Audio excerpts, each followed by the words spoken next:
5월 달부터 식었습니다. 오히려 빠르게 지금 식은 지역들은 5월 달부터 식었고 6월 달에 더 많아지고 있고요. 이거는 전부 다 있는 그대로 팩트거든요. 예. 근데 이걸 가지고도 무슨 또 뭐 이상한 얘기 하시는 분들이 계실 텐데 다시 한번 말씀드리지만 이거는 100% 팩트입니다. 지금 대한민국의 이제 부동산 통계가 공식적인 부동산 통계가 몇 가지가 있어요. 그렇죠. KB 부동산 통계, 네. 그 다음에 한국부동산원 통계, 그리고 한국부동산에서 발표하는 실거래 가격지수라고 하는 게 있어요. 실거래 가격지수는 뭐냐면 실제로 거래된 실거래가를 가지고 가격 차트를 만든 거예요. 한국부동산원에서 나오고 있는 가격 지수라는 것은 좀 믿을만하지 않습니까? 그렇죠. 실거래 가격 지수가 가장 정확합니다. 왜냐하면 실제 실거래만 가지고 만들었으니까. 이 실거래 가격 지수와 그 다음에 통계 가격이 얼마나 이게 다른지를 제가 보여드릴게요. 많은 사람들이 부동산이 오르고 내린다 뭐 얘기할 때 이런 잘못된 통계 데이터를 가지고 이야기를 한다는 거죠. 이게 잘못된 통계 데이터일까요? 그렇게 한 걸까요? 저도 살짝 좀 의심이 듭니다. 왜냐하면 지난 정부에서도 네. 그 한국 부동산 통계를 좀 살짝 뭔가 바꿨지 않습니까? 네네. 뭐 누락됐다던가 뭐 여러 가지가 있는데 네. 그래서 저도 사실은 이게 의심스럽지만 뭐 저희가 따로 볼 수 있는 게 없기 때문에 그렇죠. 저 같은 경우는 기본적으로 뭐 KB 것도 보고 네. 부동산 것도 보고 네. 리치고 것도 보고 그렇죠. 뭐 다른 것도 봐요 제가. 맞아요. 근데 뉴스에 나는 것들을 현장 가보면 전혀 다른 얘기하는 것도 많아요. 맞아요. 그렇죠. 그래서 이게 왜 이럴까 고민을 많이 했는데 그 이유를 안다는 거잖아요 지금. 안다는 거죠. 그리고 뭡니까, 이거를 데이터로 직접 만든 거죠. 자, 제가 이제 정확한 통계 데이터를 제가 좀 보여드릴 텐데요. 네.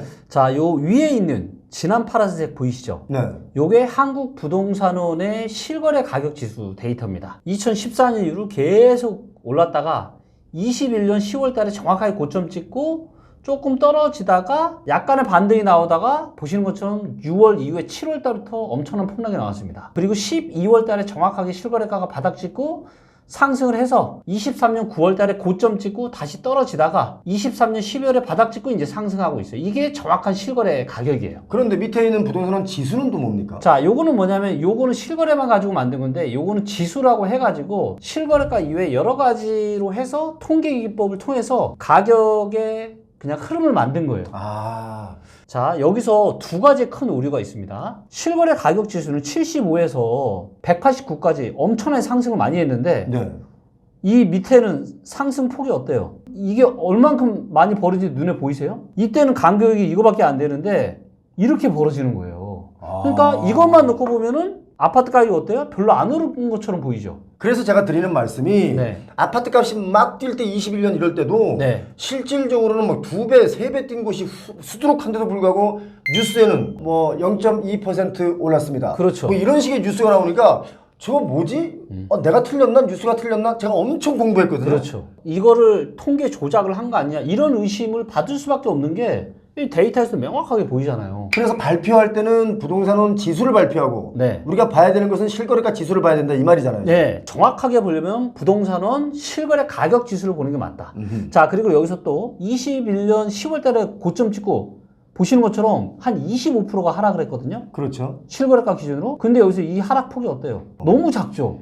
연착륙에 성공했다. 그러니까 급강하가 아니라 네. 여긴 지금 급강하잖아요. 여기는. 그렇죠. 그런데 여기는 왠지 모르게 살짝 내려오니까 이게 연착륙인 거야. 맞아요. 이걸 만들기 위해서 이걸 쓰지 않았나? 네. 이런 생각이 제가 드는 거죠. 그러니까요. 이 지수 통계 데이터를 보면은 이거를 완전 찌그러뜨려 가지고 원래는 상승폭이 이만한데 상승폭도 확 줄이고 하락폭도 원래 이렇게 하락폭이 큰데 이걸 이렇게 해서 너무 평평하게 만들었다라는 거예요. 그럼 많은 그 전문가라고 하는 사람들이 네. 한국 부동산은 지수를 보고 그동안 발표를 얘기를 했던 거예요? 아니면 실거래가 가격 지수를 보고 얘기했던 거예요? 실거래 가격 지수를 가지고 얘기하시는 분들도 있지만 이 데이터가 너무 좋은데 단점이 딱 하나 있어요. 어떤 단점? 뭐냐면 지금 7월 달이죠. 근데 마지막 데이터가 몇 월 달이에요? 4월 달. 4월 달. 느려요. 실거래가를 정확하게 반영하는 한국 부동산의 실거래 가격 지수는 너무 좋은데 실거래가 전부 다 집계되고 난 이후에 이걸 하시는 사람들이 지표를 만들어야 되겠죠. 그러니까 예를 들면 7월 달임에도 불구하고 아직 6월 달 실거래도 다 집계가 안 됐잖아요. 자, 그래서 한국 부동산은 지수는 이거는 매주 발표를 하는 거다 보니까 지금 최신 데이터가 6월 달에 월간 데이터. 아, 월간 데이터로 보자면 한 달 전 걸 네. 보여주고 있는 거네. 그렇죠. 예. 그래서 이것들을 다 가지고 얘기하는 건데 이것도 상승폭이 어때요? 이 상승폭과 이 상승폭이 어때요? 그러니까 여기 밑에 여기를 보고 네. 아, 뭐 그렇게 가격이 네. 뭐 급등하는 게 아니다. 그렇죠. 국토부 장관이 그렇게 처음에 얘기했어요. 네, 맞아요. 그러니까 되게 안일하게 대처하네. 맞습니다. 그러다가 가계 대출이 막 늘어나고 아파트값이 들썩이니까 국토부에서 이거 다시 한번 또 점검을 해보겠다. 뭐 이렇게 네, 나오는 거예요. 맞아요. 자기들에게 유리한 통계를 보여주는 게 아닌가. 네, 저는 그런 생각을 맞습니다. 자, 이번에는 KB 지수 통계 데이터를 보여드릴게요. 합니다. KB는 또 더 완만하네. 이거는 또 어떤 문제가 있냐면요. 얘는 고점이 언제냐면 22년 9월 달이 고점이에요. 8월 달이 고점이에요. 말이 됩니까? 실거래가는 21년 10월 달이 고점인데 예. 이 KB 통계는 22년 8월 달 거의 1년. 10개월 그렇지, 1년 차이 나지. 예, 10개월 정도가 차이가 나게 고점을 얘기하는 거예요. 그러니까 너무 느리죠. 그러니까 이게 실거래 가격 지수가 제일 정확한 건데 지금의 통계 데이터는 너무 이게 느리다. 느리고 상승과 하락폭을 제대로 반영을 하지를 못해요. 근데 이걸 가지고 사람들은 부동산 시장을 얘기한다는 거죠. 그러다 보니까 지금 뭐라고 하는 거 막 뜨겁다라고 얘기하는 거죠. 예. 그렇지 않은데 생각보다 일부 지역 빼놓고는 지금 다시 식었어요. 지금 5월 달부터 식었습니다. 오히려. 빠르게 지금 식은 지역들은 5월 달부터 식었고 6월 달에 더 많아지고 있고요. 자, 그렇다면 지금 이렇게 KB 지수나 부동산 지수로 보자면 한 다음 달 네. 8월 말 9월 정도 되면 아파트 값이 하락하고 있습니다. 이렇게 발표하겠네요? 그럴 수 있죠. 이게 제가 얼마나 내린가 이걸 좀 데이터를 봤더니 정말 짧으면 1, 2개월, 늦으면 6, 7개월 느려요. 이거는 전부 다 있는 그대로 팩트거든요. 예. 근데 이걸 가지고도 무슨 또 뭐 이상한 얘기 하시는 분들이 계실 텐데 다시 한번 말씀드리지만 이거는 100% 팩트입니다. 한국 부동산원에 있는 실거래 가격 지수와 한국 부동산원과 KB에 있는 지수 통계 데이터를 갖고 와서 그대로 시각화를 한 거고요. 자, 이게 서울인데 자, 부산 한번 볼까요? 자, 모든 지역이 다 이래요. 자, 요게 이제 부산입니다. 네. 그래서 보시면 요게 지금 정확한 실거래가 지수. 실거래 가격 지수. 얘가 제일 정확한 거예요. 자, 지금 똑같네. 네, 21년 10월 달에 고점 찍고 떨어졌다가 반등이 좀 나왔다가 지금 계속 다시 하락하고 있죠. 한국 부동산원이나 KB 통계는 언제가 고점이었냐면 22년 6월 달 정도가 고점이었어요. 이미 이제 떨어지고 있는데. 그리고 그렇지. 이때도 단기 반등이 좀 나타났었는데 이거는 전혀 반영이 안 되고 그냥 쭉 빠지는 걸로 나오죠. 그러네요. 네. 아마 이제 기관 쪽에서는 요 밑에 차트를 가지고 참고를 해서 얘기할 것이고 일반적으로 밖에서 얘기하는 우리 같은 사람들은 이 지수 통계, 그렇죠. 실거래 가격 지수 통계를 보고 얘기를 하잖아요. 맞아요. 그러니까 좀 차이가 있지 않느냐. 네. 여기서 오는 오해들이 좀 있을 수 있다. 너무 많죠. 근데 네. 문제는 뭐냐? 부동산 시장을 이야기하고 이런 분들조차도 이런 통계, 이 현재 대한민국 부동산 통계가 얼마나 허점이 많은지, 맹점이 많은지 이런 것조차도 전혀 모르고 떠드는 거예요. 아니, 이게 지금 말이 됩니까? 이게 참 저도 책임이 좀 있는데 네. 제가 부동산을 2016년부터 제가 빅데이터 연구를 했잖아요. 그렇죠. 오래됐죠. 근데 제가 한국 부동산이나 KB 부동산 통계, 지수 통계 데이터에 이런 오류가 있다는 걸 제가 언제 알았냐? 2020년에 알았어요. 저조차도 그렇게 늦게 안 거죠. 근데 이게 제대로 반영이 안 되는 거죠. KB 부동산 같은 경우는 어떻게 보면 이제 국민들의 대출을 받는데 주택담보대출이 기준이 되는 또 이런 거다 보니까 어떤 이게 문제가 뭐냐 요즘 시세가 막 휙휙 바뀌잖아요. 들락날락하죠. 그렇죠. 근데 이거를 또 주택담보대출이 되는 기준을 너무 또 막 넣다 뺐다 안 되니까 하니까 나름 이제 좀 평평하게 한 건데 근데 그럼에도 불구하고 조금 개선할 필요가 저는 좀 있다라고 좀 보여지고 있고요. 네. 자, 인천도 보시면 어때요? 똑같네요. 뭐. 똑같아요. 이 상승폭을 제대로 상승폭 하락폭을 제대로 반영을 못 하고 그리고 지금 이제 계속 반등이 좀 나오고 있잖아요. 예. 근데 여기는 이게 너무 평평해요, 이게. 네. KB 지수는 뭐 거의 평평하네. 그렇죠. 그러니까 이게 지금 정말로 현실을 제대로 좀 반영을 못 하고 있는 거죠. 지금의 문제가. 그래서 이제 저는 이런 것들을 알고 있잖아요. 지금의 가격 흐름을 발빠르게 알 수 있다라는 건 뭐예요? 부동산 투자에 도움이 될까요, 안 될까요? 도움이 무조건 되죠. 엄청난 도움이 되죠. 그럼요. 왜냐면 네. 정확한 정보를 알아야 그렇죠. 내가 어떻게 대응할까를 고민하게 되는데 그렇죠. 나한테 들어오고 입력되고 있는 이 정보가 네. 오류가 있다면 나도 잘못된 판단을 할 수 있는 거 아니에요? 맞습니다. 그래서 니치고 AI 시세라는 걸 만든 겁니다. 그 AI 시세와 실거래가 지수는 어떤 차이가 있습니까? 네, 자 이게 보시면 예. 초록색이 이제 부동산의 실거래 가격 지수고요. 예. 위에 하늘색? 하늘색이 니치고 AI 시세입니다. 같네 지금. 거의 똑같죠. 이 차트를 보시면 어때요? 거의 이게 인천인데 거의 똑같죠. 서울을 한번 제가 보여드리면 서울이 어때요? 거의 똑같아요, 안 같아요? 똑같네요. 똑같아요. 부동산 실거래가 가격 지수나 리치고 시세나 같네요. 그렇죠. 가장 믿을 만한 지금 통계 데이터가 한국 부동산은 실거래 가격 지수인데 얘는 좀 느려요. 근데 리치고 AI 시세는 거의 똑같은데 지금 최신 데이터가 6월 달이에요. 빨라요, 안 빨라요? 빠르죠. 그러면은 현재의 부동산 시장을 정확하게 진단을 하려면 어떤 데이터를 보는 게 맞아요? 일단 뭐 제일 가까운 시간에서 뽑아낸 걸 볼 수밖에 그렇죠. 없으니까. 근데 이제 이거를 제가 무슨 리치고 자랑을 하고 싶어서도 아니고요. 저는 저희 리치고가 아니더라도 다른 회사에서도 이런 걸 좀 만들었으면 좋겠어요. 진짜로. 웬만해서는 있는 그대로의 정보를 드리려고 애를 쓰지만 네. 저희들도 보는 데이터가 네. 만약에 잘못되어 있는 데이터를 보고 말해주면 저희들도 잘못 말할 수 있잖아요. 그렇죠. 그런데 저희는 네. 나름대로 어느 한 가지만 보고 또 두 가지만 보고 판단해서 여러분께 말씀드려 본 적은 없어요. 맞아요. 몇 개를 놓고 다 분석해서 나름대로 얘기하고 있거든요. 그렇죠. 그런데 중요한 건 그렇게 얘기를 해도 자기한테 필요한 얘기만 들어요. 자기가 필요한 게 아니라 자기가 보고 싶은 것만. 그렇지. 네. 한번 짚고 넘어가고 싶었는데 뭐냐면 네. 제가 부동산 하락기 때 하락한다고 얘기를 했어요. 네. 그런데 얼마 전에 제가 한 20% 정도 분양가가 싸게 나온 걸 사라고 한 적이 있어요. 네. 사면 좋겠다. 그랬더니 아니 하락한다면서 왜 사라 그러냐. 표용은 생각이 바뀌었다. 네. 하락할 때 하락한다고 얘기하고 그렇죠. 상승한다고 말하는 분들은 늘 상승한다고 말하잖아요. 네. 자, 이게 뭐냐면 이 두 가지가 한 가지 공통점이 있어요. 좋은 가격에 집을 사야 한다는 거예요. 그렇죠. 그런데 상승론자는 아무 때나 사라는 거고 맞아요. 하락론자는 지금 하락하고 있으니까 때를 기다려서 그렇죠. 뭔가 좋은 입장에 사자. 그렇죠. 사지 말자가 아니에요. 자, 지금 많은 사람들이 양극화 얘기를 하고 있잖아요. 엄청난 양극화. 아파트 시장의 양극화, 자산의 양극화 여러 가지 얘기를 하고 있는데 진짜 중요한 양극화가 있다고 생각합니다. 부의 양극화가 아니라 지식과 지혜의 양극화예요. 그러니까 세상은 너무 빠르게 변하고 있잖아요. 예. 받아들이를 못하는 거죠. 이 변화의 속도에 따라가지를 못하는 거죠. 그러다 보니까 지식과 지혜의 양극화가 굉장히 저는 심해지고 있다고 보고 있고 내가 보고 싶은 방향만 아무리 데이터를 가지고 이야기를 해도 이건 잘못된 거야 뭐 이상한 거야 이런 얘기를 하시는 거죠. 사실 저도 얼리 어댑터는 아니에요.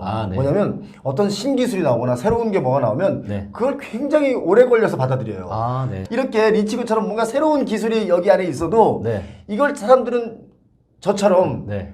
다시 받아들여서 빨리빨리 뭔가를 체크를 하지 못할 수도 있다. 그렇죠. 우리가 지난번에 찍은 게 지금 일부 가격이 지금 상승세가 언론이랑 다르다라는 얘기를 했잖아요. 그런데 이게 자 보세요. 리치고 AI 시세를 최근만 한번 볼게요. 요게 일단 6월 달까지 데이터가 나와 있는데 1월 달에 바닥 찍고 2월 달부터 리치고 AI 시세가 올라왔죠? 예. 자, 근데 5월 달, 6월 달 어때요? 올랐어요, 안 올랐어요? 안 올랐죠. 거의 안 올랐잖아요. 그러니까 평균이 서울의 평균이 거의 안 올랐다는 얘기는 뭐냐? 강남, 저번에 우리가 이야기한 대로 강남, 서초, 송파, 강동 이런 좀 고가 지역은 지금도 오르는 게 맞지만 이 지역 말고는 지금 다 내리고 있다고요, 지금.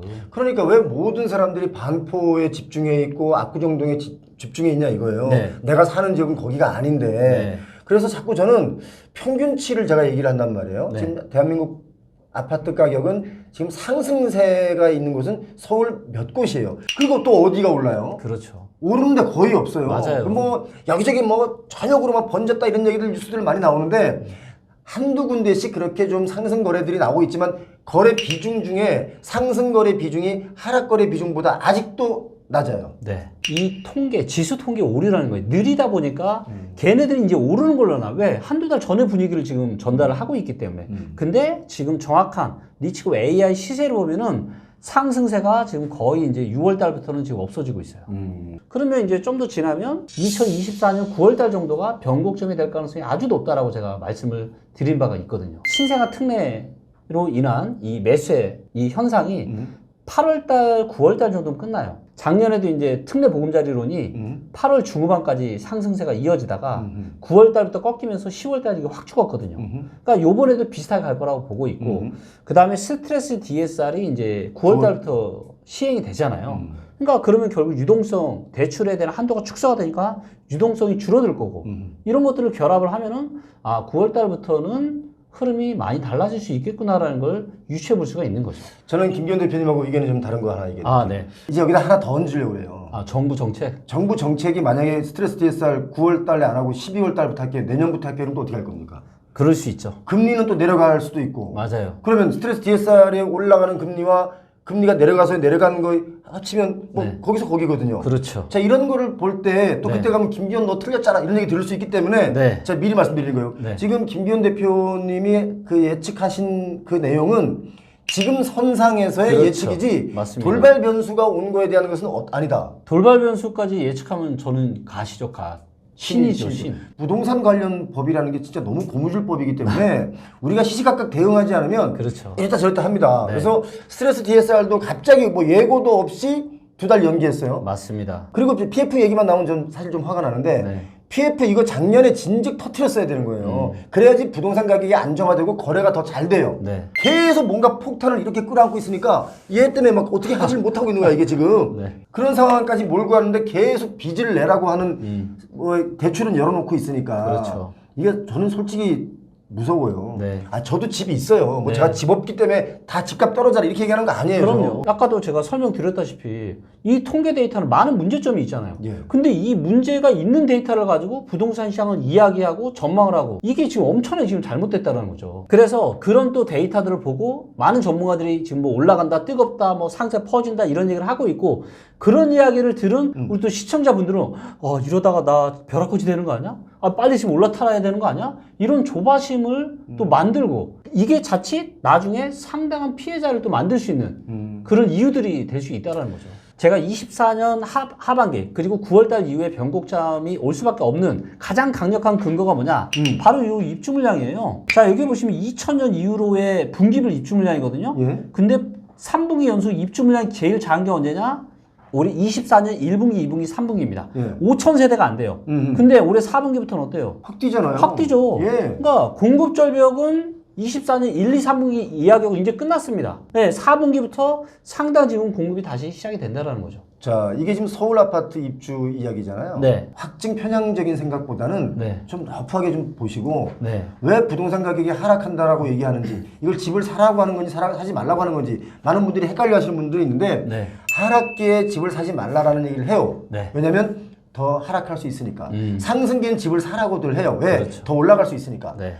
양날의 검이거든요. 맞습니다. 여러분 그걸 잘 파악하셨으면 좋겠다는 말씀을 제가 드립니다. 너무나도 이 중요한 이 부동산 시장에 너무나도 주먹구구식으로 흘러가는 걸 저는 10년 넘게 봤잖아요. 이거를 정말 뭔가 데이터와 인공지능으로 혁신을 만들고 싶었고 그래서 많은 분들에게 정말 도움되는 진짜 제대로 된 부동산 정보를 좀 전달하고 싶습니다.